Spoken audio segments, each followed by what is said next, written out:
সুপ্রিয় শিক্ষার্থীবৃন্দ, সবাইকে ধন্যবাদ।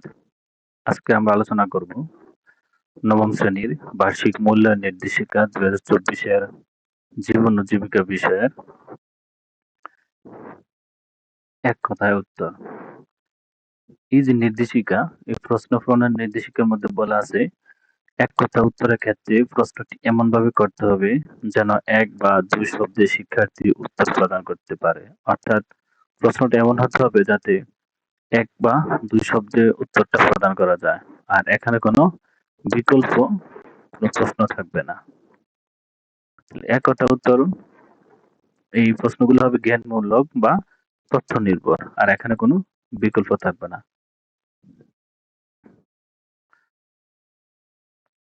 তাহলে আমরা চলো শুরু করি। প্রথম অভিজ্ঞতার আর্থিক ভাবনা। এক কথা উত্তর মধ্যে পর্ব নম্বর 1। অনেকগুলো পর্ব আছে, এখানে আজকে প্রথম পর্ব নিয়ে আলোচনা করা হলো। পৃথিবীতে কোন জিনিসটি মানুষ বিনামূল্যে পেয়ে থাকে? পরিবার। পৃথিবীতে শুধুমাত্র পরিবারকে মানুষ বিনামূল্যে পেয়ে থাকে। আমাদের সুখের ঠিকানা কোনটি? পরিবার। আমাদের সবচেয়ে বেশি সুখের ঠিকানা হচ্ছে, সবচেয়ে ভালো এবং সবচেয়ে সুন্দর একটা সুখের ঠিকানা হচ্ছে পরিবার। মানুষের মৌলিক চাহিদা পূরণের জন্য কিসের প্রয়োজন? মানুষের মৌলিক চাহিদা পূরণের জন্য অর্থের প্রয়োজন। পণ্য বা দ্রব্য ব্যবহারের ফলে যে সুবিধা পাওয়া যায় তাকে কি বলে? পণ্য বা দ্রব্য ব্যবহার ফলে যে সুবিধা পাওয়া যায় তাকে বলা হয় উপযোগ। তারপরেরটা, আমাদের বিভিন্ন অভাব বা উপযোগ মেটানোর জন্য কি করি? আমরা বিভিন্ন অভাব বা উপযোগ মেটানোর জন্য ব্যয় করি। 6 নম্বর হচ্ছে, ব্যয় করতে কিসের প্রয়োজন হয়? ব্যয় করার জন্য অবশ্যই নির্দিষ্ট আয়ের প্রয়োজন হয়। সাধারণভাবে পরিবারের সদস্যদের মাধ্যমে উপার্জিত অর্থকে কি বলে? সাধারণভাবে পরিবারের সদস্যদের মাধ্যমে উপার্জিত অর্থকে বলা হয় পারিবারিক আয়। চাহিদা পূরণের জন্য পারিবারিক আয় থেকে বিভিন্ন জিনিস কেনার জন্য যে টাকা ব্যয় করি তাকে কি বলে? পারিবারিক ব্যয়। চাহিদা পূরণের জন্য পারিবারিক আয় থেকে বিভিন্ন জিনিস কেনার জন্য যে টাকা ব্যয় করে তাকে বলা হয় পারিবারিক ব্যয়। পারিবারিক আর্থিক কার্যক্রমের মধ্যে সবচেয়ে গুরুত্বপূর্ণ কি? পারিবারিক আর্থিক কার্যক্রমের মধ্যে সবচেয়ে গুরুত্বপূর্ণ হলো আয়ের সঙ্গে ব্যয়ের সামঞ্জস্য। আয়ের সঙ্গে ব্যয়ের সামঞ্জস্য। আয় থেকে ব্যয় কম হলে কি হয়? সঞ্চয়। আয় থেকে যদি ব্যয় কম হয়ে যায় তখনই সঞ্চয়ের সৃষ্টি হয়। 11 নম্বর হলো, পরিবারের আয় ও ব্যয় সমান হলে কি হয়? পরিবারের আয় ও ব্যয় সমান হলে শূন্য সঞ্চয় সৃষ্টি হয়। 12 নম্বর হচ্ছে, আয় ও ব্যয়ের পরিমাণের উপর ভিত্তি করে পরিস্থিতি, কত ধরনের পরিস্থিতি তৈরি হতে পারে? আয় ও ব্যয়ের পরিমাণের উপর ভিত্তি করে 3 ধরনের পরিস্থিতি তৈরি হতে পারে। কোন ধরনের ব্যয় সাধারণত বাধ্যতামূলকভাবে প্রতি মাসে করতে হয় না? অনিয়মিত ব্যয়। অর্থাৎ যে ব্যয়গুলো নিয়মিত না, এগুলো বাধ্যতামূলকভাবে প্রতি মাসে করতে হয় না। পারিবারিক আর্থিক পরিকল্পনায় কোনটি খুব গুরুত্বপূর্ণ? পারিবারিক আর্থিক পরিকল্পনায় বিনিয়োগ অনেক বেশি গুরুত্বপূর্ণ। বাজেট পরিকল্পনা করার মূল উদ্দেশ্য কি? বাজেট পরিকল্পনা করার মূল উদ্দেশ্য হচ্ছে পরিবারের সবার চাহিদা যথাযথভাবে পূরণ করা। পরিবারের সবার যে চাহিদাগুলো আছে এগুলো যথাযথভাবে পূরণ করা। 16, পারিবারিক খরচগুলো নির্দিষ্ট বাজেটের মধ্যে পরিচালনার জন্য কি থাকা উচিত? পারিবারিক খরচগুলো নির্দিষ্ট বাজেটের মধ্যে পরিচালনার জন্য সুষ্ঠু ব্যয় পরিকল্পনা থাকা উচিত। স্বল্পমেয়াদী বিনিয়োগের মেয়াদকাল কতদিন? 17 নম্বর হচ্ছে, স্বল্পমেয়াদী বিনিয়োগের মেয়াদকাল হচ্ছে 1 বছর।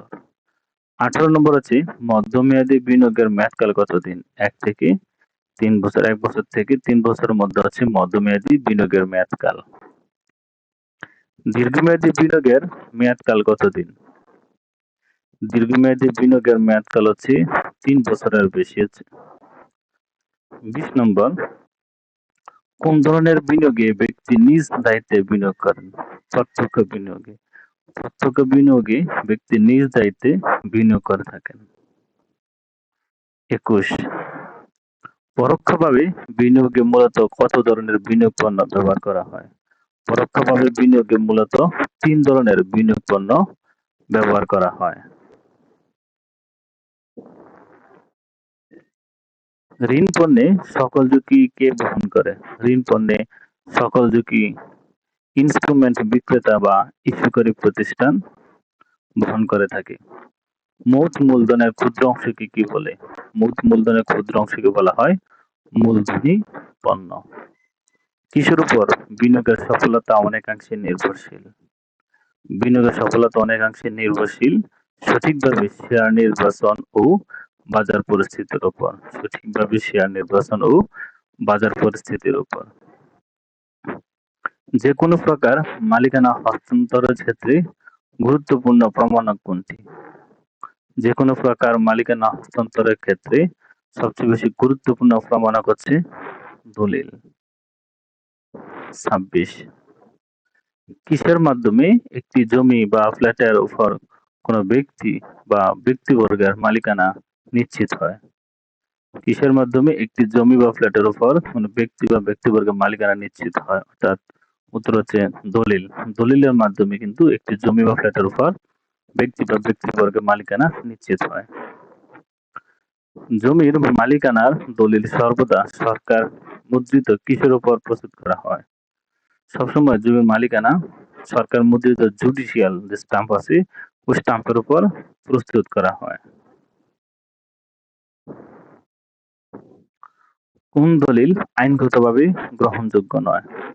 রেজিস্ট্রিবিহীন দলিল। যদি রেজিস্ট্রি করা না হয় ওই দলিল আইনগতভাবে গ্রহণযোগ্য নয়। প্রতিটি উপজেলায় জমি নিবন্ধন করার জন্য একটি কোন ধরনের অফিস রয়েছে? প্রতিটি জেলায় জমি নিবন্ধন করার জন্য একটি সাব রেজিস্ট্রি অফিস রয়েছে। তারপরে যেটা জরিপ বিভাগ কর্তৃক সরজমিন জমি বা ভূমিতে গিয়ে জমির মালিকানার বিবরণ ও নকশা তৈরি করে যে রেকর্ড তৈরি প্রকাশ করা হয় তাকে কি বলে? খতিয়ান। অর্থাৎ জরিপ বিভাগ কর্তৃক সরজমিনে জমি বা ভূমিতে গিয়ে জমির মালিকানার বিবরণ নকশা তৈরি করে যে রেকর্ড তৈরি প্রকাশ করে তাকে বলা হয় খতিয়ান। শিক্ষার্থী বন্ধুরা, আজকে এই প্রথম অভিজ্ঞতা পর্ব ১ নিয়ে আলোচনা করা হলো। আবার পর্ব ২ নিয়ে আমরা আবার আসবো। ধন্যবাদ সবাইকে। আল্লাহ হাফেজ।